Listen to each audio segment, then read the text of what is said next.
Guys, take a look at this absolutely stunning 1946 Harley Davidson Knucklehead. It even has the matching license plate. If you follow our channel, you probably realize this came from the Zahner collection, Harold Zahner, out of Bakersfield, California.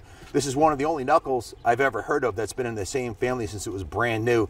And the only reason it went up for sale, the whole collection did, is his son was really sick, his son who inherited the collection. So in any event, take a look at this thing. It is absolutely beautiful. One of the finest, it's definitely the finest Knucklehead we've ever had here at the New England Motorcycle Museum.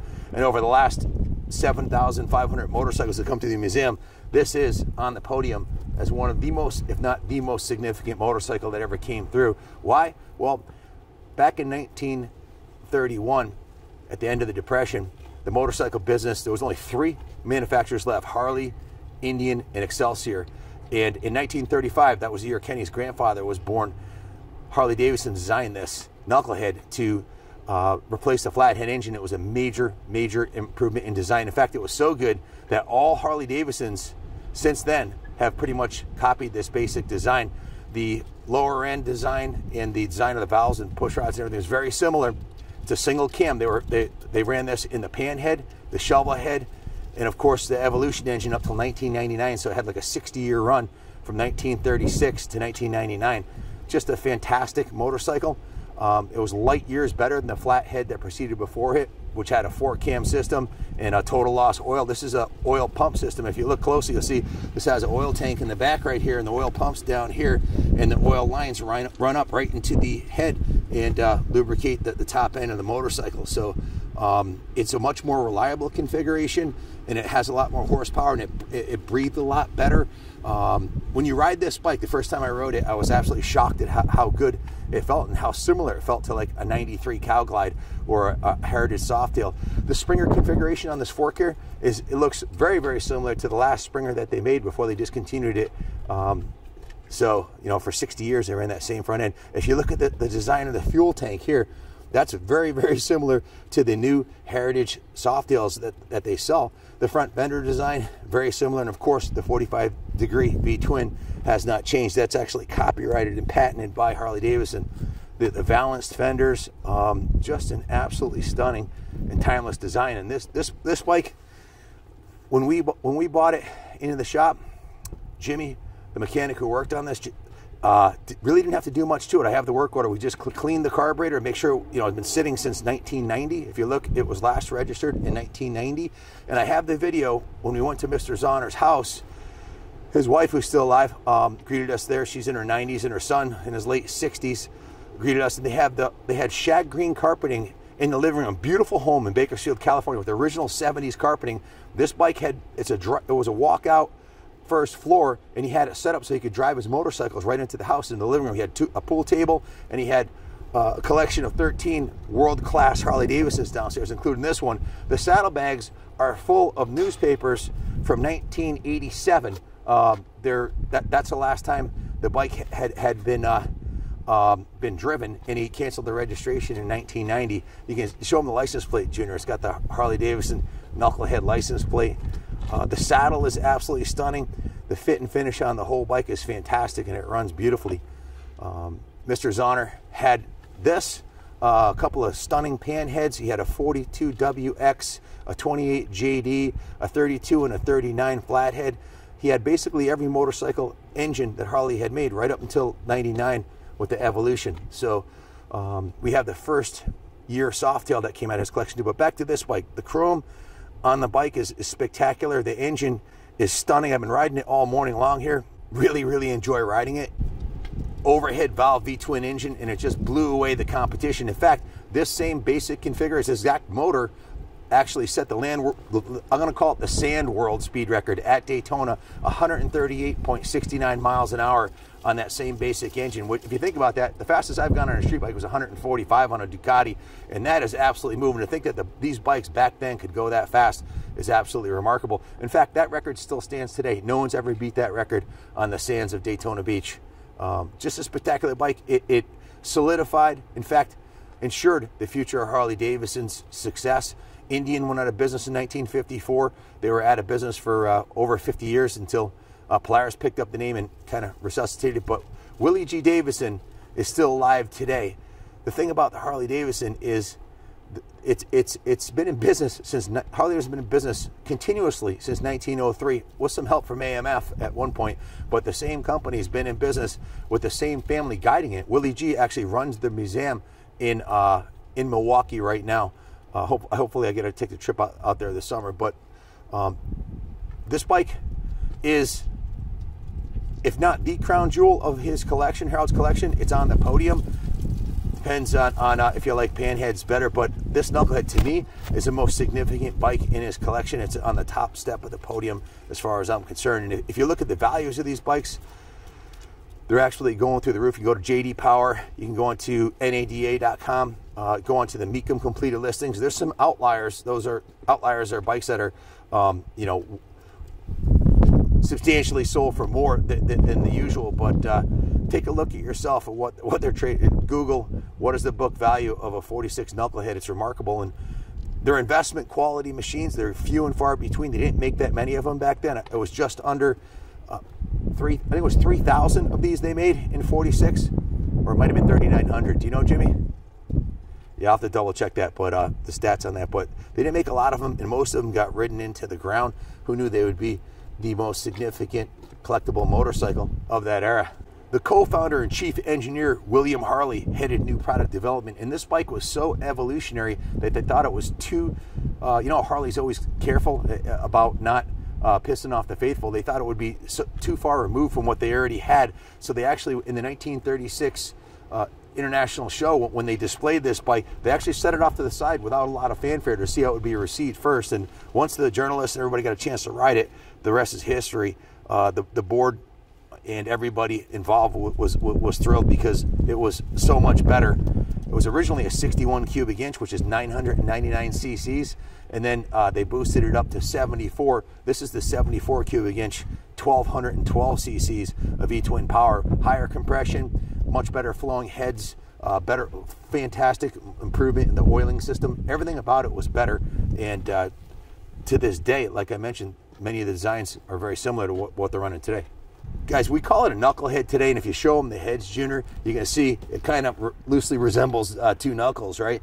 That didn't come about until decades after this bike originally existed. They originally called it the 61, but I think the counterculture in the 60s actually came up with that name. This motorcycle is, this particular Knucklehead design, which was produced from 36 to 47, was so significant in the future of Harley-Davidson motorcycling. It's become such an iconic, classic, and highly collectible piece that Haggerty actually has what they call a bull market pick, and for 2023 they chose this bike as the bull market pick. They picked only 10 vehicles a year, and only one of them was a motorcycle, and they picked the Knucklehead for many different reasons. It was many of them I already mentioned, so I won't go over that again, but the war ended civilian production for a time. And this was right after World War II ended. Started with the Japanese bombing Pearl Harbor and ended with Hiroshima. And motorcycle production for civilians was just getting back into full swing in 45 and 46 when this bike was produced. And just take a close look at the motor. I've been riding this all morning. There's no oil dripping anywhere out of it. Back to the Zoners. Harold owned B&H Cycles, one of the foremost Harley-Davidson shops in the Bakersfield, California area, and this was his pride and joy. He completely restored it. It was his brother's bike, and he ended up purchasing it from his brother and giving it a full frame-up restoration. The frame was repainted, the tins were repainted, and the engine was completely rebuilt. All the componentry on the motorcycle, they told us, was all original from new. So like the tins and the engine, obviously it's a matching serial number on the engine and cases. So it's a spectacular piece. Very, very rarely will you find a 76-year-old motorcycle with full provenance. So the Knucklehead is a bike that bends the norms in a market that is appreciated by younger buyers. However, the motorcycle market doesn't act like the car market. This is right from the Haggerty article. Although 1940 cars aren't blossoming, 1940s American bikes have strong appeal to a surprisingly youthful audience, making them sound investments. The main competitor to the Knucklehead is the 40 to 53 Indian Chief, a sweeping beauty whose value is nearly a third of what a Knucklehead brings. So the Indian Chief because a whole bunch of different reasons it didn't perform as well, is worth a third of what this Knucklehead is. The Harley brand itself is a difference. Hagerty data shows that the brand resonates far more with the younger audience, and a Knucklehead owner is more than twice as likely to be a millennial, can you picture that, or a Gen Z than as an Indian Chief owner. And they're actually likely to quote a Knucklehead at a value higher than a boomer 4 out of 5 times. Surprise, there's something about that sensory experience and mechanical art that younger buyers love. Go ahead, ride one and you'll understand. That's the truth. So Hagerty went on here. This is their price value of the Knucklehead. They call it a solid and stolid hunk of genuine Americana, quicker than just about any car you could have from 38. Consistent youth appeal means a long-term investment. Prospects look bright. And the price range for a number 1 is $143,000. A number 2 is $101,000. A number 3 is $68,000. And a number 4, which would be like a barn find, is $46,000. So this $143,000. When I said there were outliers, Junior found a couple that had sold at auction for $175,000 and $200,000. So, and this was last year. So if it's worth $143,000 today, and it's going up just at the inflation rate 3 years from now at 4%, this thing's going to be in the $160,000 range. So they're becoming priceless family heirlooms, basically. And this one's going to be on display in the New England Motorcycle Museum. If you'd like to come take a look at it, we are putting some of the Zonner collection up for sale, including this motorcycle. If the other ones sell before this one does, we'll take it off the market, but we have to recuperate our investment from trucking these bikes across country. And like I said, we didn't have to do much to it. We gave it what we call a rotisserie detail, because it was a little dusty, because he passed away 9 years ago. It was sitting in his living room. So it took us 5 hours to detail this bike the way you see it. A normal new Harley Davidson normally takes 8 hours for a shop to do what we call a rotisserie detail. That means top to bottom. It was we did not power wash this bike. It was hand washed. The curator from the Lars Anderson Museum actually told me about New Coat, and that's what we used on it. It's a polymer wax that you only have to put on once a year if you use it every day, and that's what we used. So we put a coat, we hand washed it, put a New Coat on it, cleaned up the white walls, cleaned the wheels, put a little WD-40 on the chain so it wouldn't rust, and it's even the chain looks brand new. The tires don't have 100 miles on them.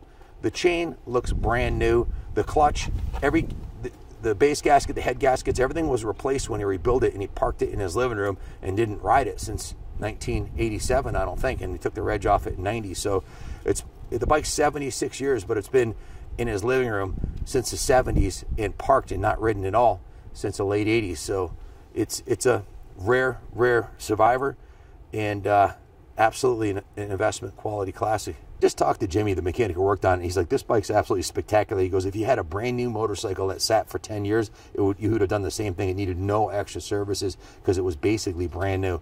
All he did was drain and flush the fuel system, gave it a full carb service with a rebuild kit, rebuilt the fuel tank petcock assembly, put a new battery in it, new transmission oil, changed the engine oil, serviced the primary, serviced the clutch pack, set the tire pressure, set the chain pressure, chain tension, replaced the generator mounting gasket and the body shim, set the braking timer and set the points, and adjusted the push rods and checked the primary chain tension. That was it.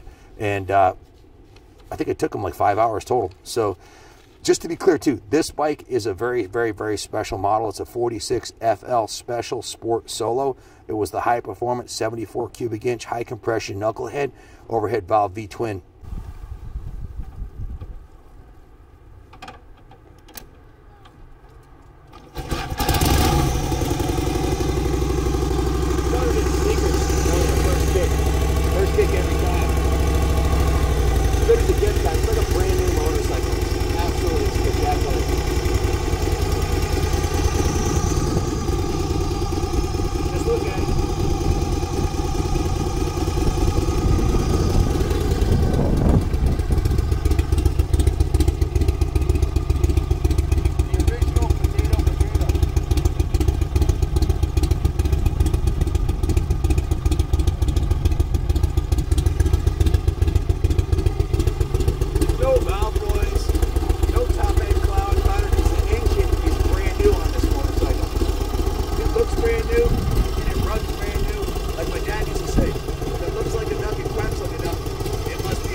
Thanks for watching, everybody. God bless Harley Davidson, and God bless the United States of America.